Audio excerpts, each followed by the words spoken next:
Hello and welcome to Sandy's review of Outlander on Bookstahuda. So this has obviously been a long time coming since I haven't shut up about Outlander for, like 2 weeks. If you haven't watched any of my other Outlander videos, you probably won't want to watch this one either because it's going to be all about Outlander. It's a review of the book Outlander. Before I say anything about Outlander, please note if you are underage or, you're a prude like me, just be aware that Outlander is an adult novel. It's in Barnes & Noble, they put it in the romance section, and I kind of want to talk about that a little bit in this video. I think it should be in actual... I mean, they also have it in regular fiction. Woo, Diana! So, just be advised. Like, this book is gory, it is sexual. It's not for the faint of... if you're gonna get the vapors when you read this book, don't. Like, just... maybe Outlander is not for you yet. If you are ready for those things, in addition to a freaking amazing story and a love of a novel in a world that will just take over your life, as it has done mine for a short amount of time or a long amount of time, then please continue watching this video and get ready for some Outlander.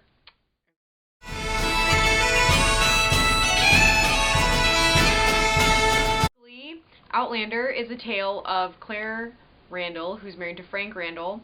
World War II has just ended, and she and he go on their second honeymoon to sort of get to know each other again after being separated by the war, because Claire was a World War II nurse and Frank was in the army. They're both British.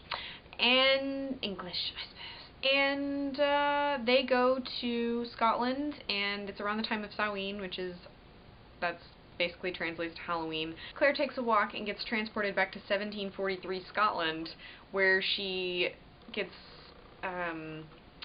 into a bunch of trouble with some Scottish tribes, particularly Clan Mackenzie, and the Redcoats, led by, well, not led by, but mostly they have to deal with Captain Jack Randall, known as Black Jack, who looks exactly like Frank and turns out to be Frank's ancestor.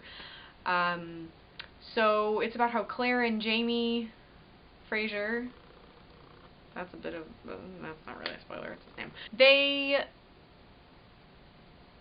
Outlander is a tale of their love story, but surrounded with so much Scottish history, and so that's as much of a tiny plot as I want to give you. Back to the... I started reading it on July 8th, and I finished it yesterday at 12:32, well, I guess today at 12:32 a.m. I read from page 660 to the end in one shot with an interruption for dinner. I knew a lot of what was coming because I've seen things online and stuff, but it was still, the brutality was, I mean, I was expecting it, and yet it was still worse than what I expected. I am kind of sad that I didn't cry. I know I will cry during the episode. So, some things I want to talk about, I have a list of 2 pages worth of things that I want to talk about with Outlander. Firstly, my story with the book. My brother bought it for me, or he bought me this copy maybe 4 years ago. Let me see. It was right along, the inside cover says, look for the long-awaited 7th novel in the best-selling Outlander series. So, it's been a while. I read the first 200 pages and loved it, and then, I really loved Claire. I enjoyed her time with Frank, and then as soon as she got to Scotland, I just got lost. I got lost in the accents. I didn't know anything about Scottish history at that point. 1740s, I didn't know... I just could not get into it. Stopped and went about reading other things. And then, probably 6 months ago, I don't know, I, heard about the Outlander TV show and was like, oh yeah, I read that book and I liked the beginning of it, maybe I'll watch it. And I finally watched some of it, and I fell in love, but I didn't really fall in love until episode... title name here. That was just the moment where I was like, okay, I am now officially obsessed. I am Sassenach. Yep, Sassenach. I don't know. I mean, I picked up the book where I had been at page about 230, and the people at the Outlander thing at Barnes & Noble that I went to told me, like, yeah, that's about, you need to get to that point and then it just takes off. It just gets so good, and I could not put it down. Like, I read it in spurts, like 60 pages a day, 70 pages. Yesterday I read 190 pages, you know, like, I just read it listening to the soundtrack, and my heart broke with every page yesterday. That's my reading journey of Outlander. If you would like, I have an entire Outlander journey video that is full of me just, you know, being a fangirl of Outlander. So,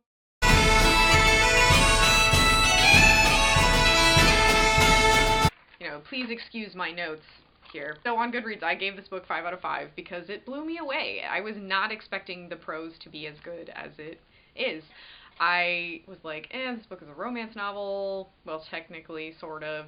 And there are some romance novel conventions. Like, I read a couple of romance books not knowing what they were. Like, I just liked the cover and read it. And this has some of the same tropes. Like, Claire gets pulled into a situation where she can't escape, has to get with the guy, and then eventually she turns around and loves him, you know, like, and they are like one soul. But there's so much more to it than that with this book. There's a lot of Scottish history and intrigue, and I think, like, it's common knowledge that Diana Gabaldon, she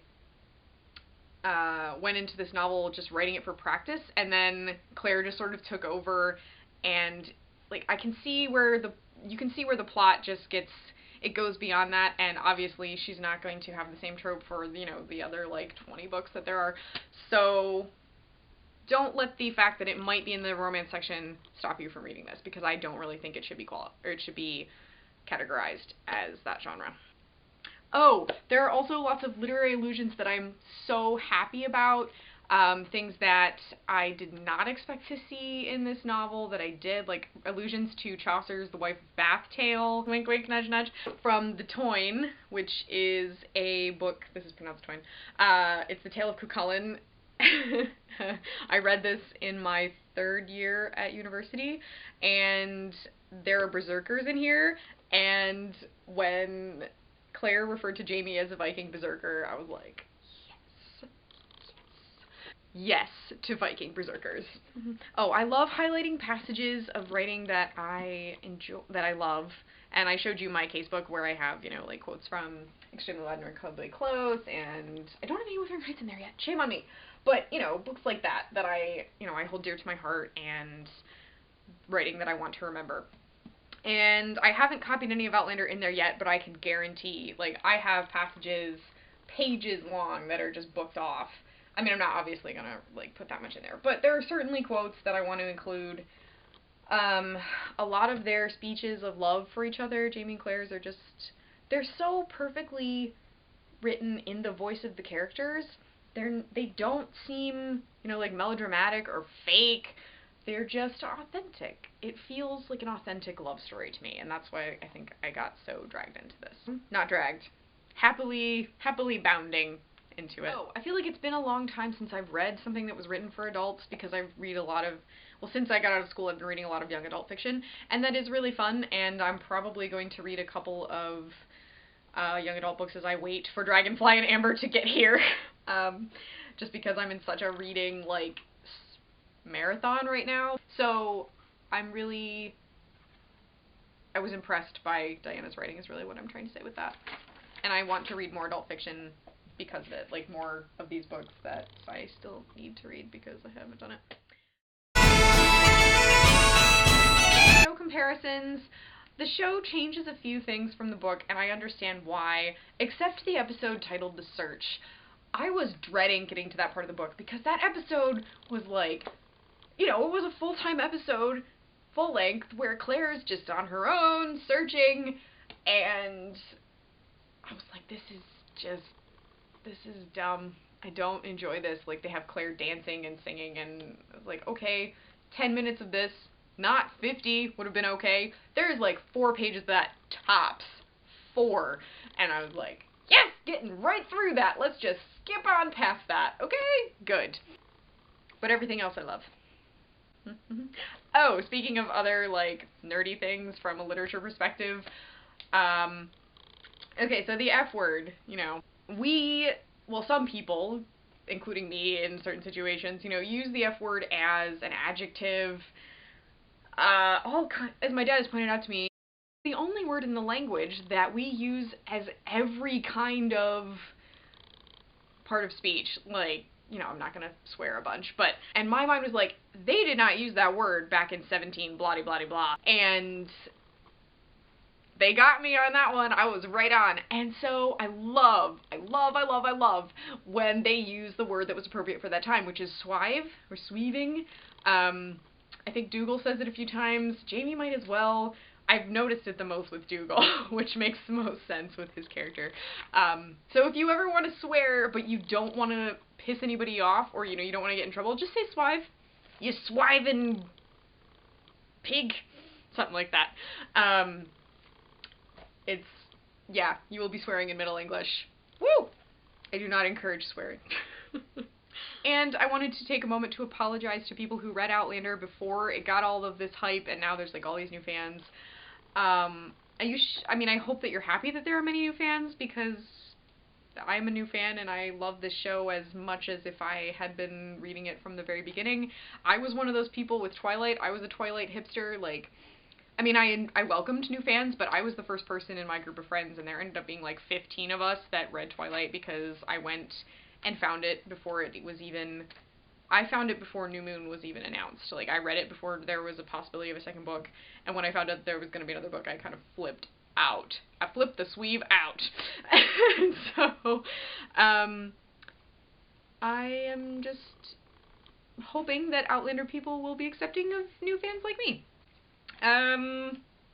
Because I would have loved to read Outlander from the first time it was published, but I was about 4 when the first book came out, so I was definitely not ready for that.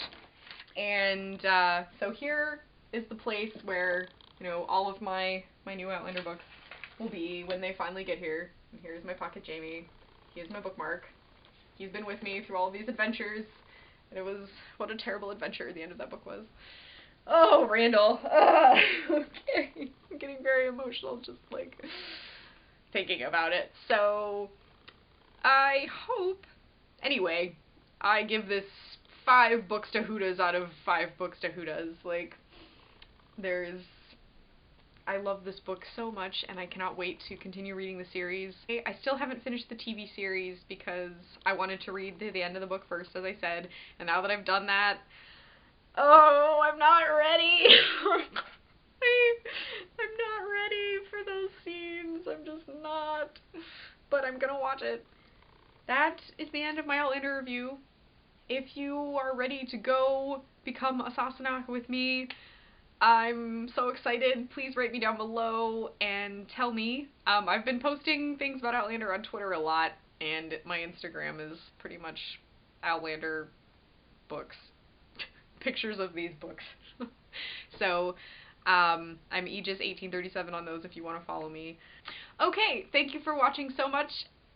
Yeah, thank you so much for watching. I'm Sandy on Books to Huda and Dana Fash.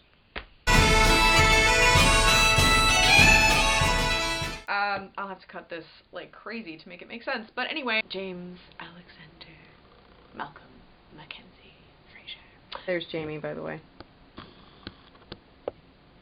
Ikos. She convinced me to go back and buy this copy of Outlander, and I'm so glad because it's one of my most prized possessions now because it's so pretty, and I want to have them all, and, you know, this whole shelf will eventually, if I have anything to say about it, be Outlander. I need to be able to feel all the feels that I have to feel, and, maybe now I can make a video about something else. Nope.